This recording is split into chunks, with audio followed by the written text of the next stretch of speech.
जय श्री कृष्ण सभी भक्तजनों को। गणपति महाराज की जय।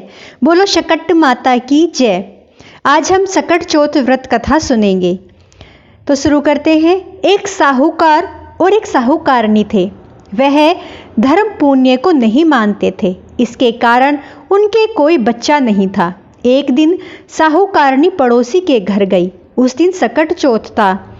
वहां पड़ोसन सकट चौथ की पूजा करके कहानी सुन रही थी। साहूकारनी ने पड़ोसन से पूछा, तुम क्या कर रही हो? तब पड़ोसन बोली कि आज चौथ का व्रत है, इसलिए कहानी सुना रही हूँ। तब साहूकारनी बोली, चौथ के व्रत करने से क्या होता है? तब पड़ोसन बोली, इसे करने से अन्न धन सुहाग पुत्र सब मिलता है। साहूकारनी ने कहा, यदि मेरा गर्भ रह जाए तो मैं 1.25 सेर तिलकुट करूंगी और चौथ व्रत करूंगी। श्री गणेश भगवान की कृपा से साहूकारनी के गर्भ रह गया, तो वह बोली कि मेरे लड़का हो जाए तो मैं 2.5 सेर तिलकुट करूंगी। कुछ दिन बाद उसके लड़का हुआ, तो वह बोली कि हे चौथ भगवान, मेरे बेटे का ब्याह हो जाए तो 5.25 सेर का तिलकुट करूंगी। बेटा बड़ा हो गया। कुछ सालों बाद उसके बेटे का विवाह तय हो गया।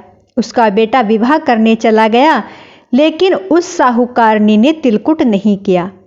इस कारण से चौथ देव क्रोधित हो गए और उन्होंने फेरों से उसके बेटे को उठाकर पीपल के पेड़ पर बिठा दिया।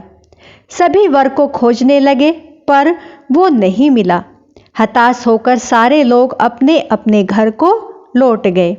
इधर जिस लड़की से साहूकारनी ने अपने लड़के का विवाह तय किया था, वह अपनी सहेलियों के साथ गणगौर पूजने के लिए जंगल में दूब लेने गई।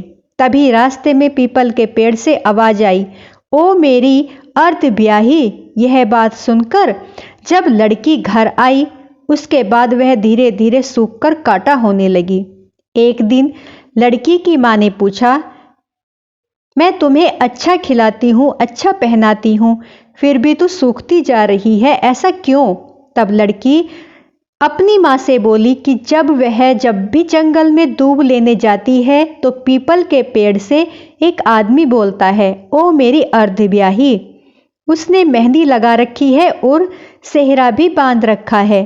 तब उसकी माँ ने पीपल के पेड़ के पास जाकर देखा, यह तो उसका जमाई ही है। तब उसकी माँ ने जमाई से कहा, यहाँ क्यों बैठे हो? मेरी बेटी तो अर्धब्याही कर दी और अब क्या लोगे? साहूकारनी का बेटा बोला, मेरी माँ ने चौथ माता का तिलकुट बोला था, लेकिन नहीं किया, इसलिए चौथ माता ने नाराज होकर यहाँ मुझे बैठा दिया। यह सुनकर उस लड़की की माँ ने साहूकारनी से कहा और उसके घर गई। उससे पूछा कि तुमने सकट चौथ को क्या बोला? तब साहूकारनी बोली, तिलकुट बोला था। उसके बाद साहूकारनी बोली, मेरा बेटा घर आ जाए तो 2.5 मन का तिलकुट करूंगी। इससे श्री गणेश भगवान प्रसन्न हुए और तिलकुट माता भी प्रसन्न हुई। इससे श्री गणेश भगवान प्रसन्न हुए और सकट माता भी प्रसन्न हुई। उसके बेटे को फेरों में लाकर बिठा दिया। बेटे का विवाह धूमधाम से हो गया। जब साहूकारनी का बेटा एवं बहू घर आए, तब साहूकारनी ने 2.5 मन तिलकुट किया और बोली, हे चौथ माता, आपके आशीर्वाद से मेरे बेटा बहू घर आए हैं, जिससे हमेशा तिलकुट का व्रत करूंगी। इसके बाद सारे नगरवासियों ने तिलकुट के साथ सकट व्रत करना प्रारंभ कर दिया। हे सकट माता, जिस तरह साहूकारनी के बेटे बहू से मिलवाया, वैसे ही हम सबको मिलवाना। इस कथा को कहते सुनने वाले, हुंकारा भरने वाले सबका भला करना। बोलो सकट माता की जय। श्री गणेश देव महाराज की जय। अब हम गणेश जी की कथा सुनेंगे। बोलो गणपति महाराज की जय। एक बार गणेश जी बाल रूप में चुटकी भर चावल और 1 चम्मच दूध लेकर पृथ्वी लोक के भ्रमण पर निकले। वे सबसे यह कहते घूम रहे थे कि कोई मेरी खीर बना दे, कोई मेरी खीर बना दे, लेकिन सबने उनकी बात पर ध्यान नहीं दिया।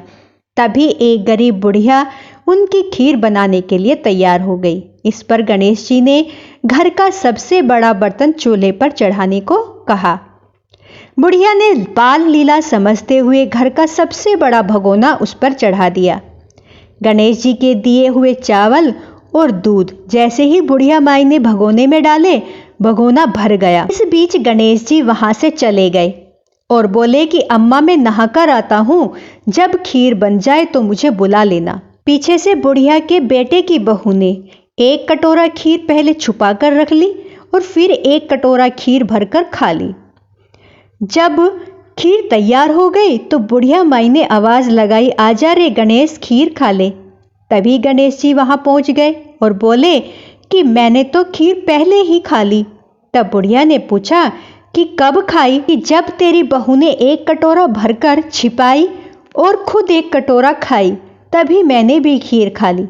बुढ़िया ने इस पर गणेश जी से बहुत माफ़ी मांगी। इसके बाद बुढ़िया ने बाकी बची खीर का क्या करे पूछने लगी कि हे गणपति महाराज, इतनी खीर का मैं क्या करूं? तब गणेश जी ने कहा कि इसे नगर में बांट दे। जब बुढ़िया माई ने नगर में खीर बांटने के लिए कहा तो सब उस पर हंसने लगे कि इसके पास तो खाने के लिए भी नहीं था, आज ये खीर बांट रही है। उसने खीर बांट दी, उसके बाद भी खीर बच गई। तब बुढ़िया माई ने गणेश जी से पूछा कि इस बची हुई खीर का क्या करूं? तब गणेश जी बोले कि इसको जमीन में गड्ढा करके दबा दे। अगले दिन जब बुढ़िया उठी तो उसने देखा कि उसकी झोपड़ी महल में बदल गई है। खीर के सने हुए बर्तन सोने और जवाहरातों से भर गए हैं। गणेश जी की कृपा से बुढ़िया का घर धन दौलत से भर गया। हे गणेश जी भगवान, जैसे बुढ़िया को सुखी किया वैसे इस कथा को कहते सुनते हुंकारा भरते सबको सुखी करना, सभी को खुश रखना। हे गणपति महाराज, सबकी मनोकामना पूर्ण करना। बोलो गणपति महाराज की जय। तो भक्तों, आज हमारी सकट चौथ व्रत कथा और गणपति जी की व्रत कथा यहीं पर समाप्त होती है। मेरी वीडियो आपको पसंद आई हो तो प्लीज़ दोस्तों लाइक सब्सक्राइब शेयर जरूर करें और अंत में गणपति महाराज की जय का नारा जरूर लिखें कमेंट बॉक्स पर। तो बोलो जय श्री कृष्णा।